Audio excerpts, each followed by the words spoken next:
I'm Christy. I'm a mom of two girls, and I am an English teacher at Brentwood High School. And my favorite poem is Do Not Go Gentle Into That Good Night by Dylan Thomas. Do not go gentle into that good night. Old age should burn and rave at close of day. Rage, rage against the dying of the light. Though wise men at their end know dark is right, because their words had forked no lightning, they do not go gentle into that good night. Good men, the last wave by, crying how bright their frail deeds might have danced in a green bay. Rage, rage against the dying of the light. Wild men who caught and sang the sun in flight, and learned too late they grieved it on its way, do not go gentle into that good night. Grave men near death, who see with blinding sight, blind eyes could blaze like meteors and be gay. Rage, rage against the dying of the light. And you, my Father, there on sad height, curse, bless me now with your fierce tears, I pray. Do not go gentle into that good night. Rage, rage against the dying of the light. What makes a poem great, in your opinion? In my opinion, a great poem is a poem that makes you feel something, first and foremost. I think that it's more than meets the eye, although I do like a simple poem here and there.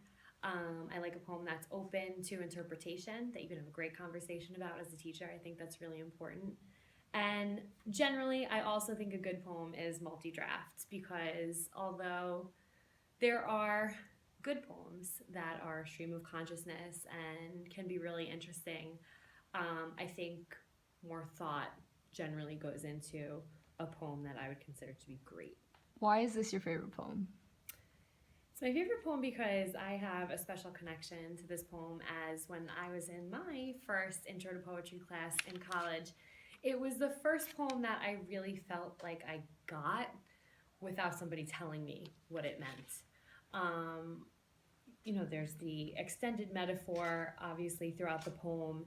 There are great literary devices or poetic devices. And then I do feel a personal connection with it because of the experience that I have that relates to it. What is that experience? Well, unfortunately, my dad is sick. He has ALS, and it's really important to me that he doesn't give up on the fight. And I think that part of this poem, or what I take to be the main message of the poem, is to make sure that you keep on fighting when you're at the end of light, and to kind of celebrate the things that are great about life and each day. What makes this poem better than the rest? Well, I think it's better than the rest just because it resonates with me, and I do have a personal connection with it. It's simple. I know that it's simple. There isn't a whole lot that you have to figure out about it.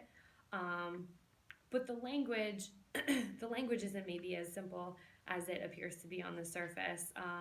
When you look at the paradox of blind eyes seeing in the second to last stanza, it definitely gives you something to talk about, and perhaps isn't as simple as it seems to be at first glance.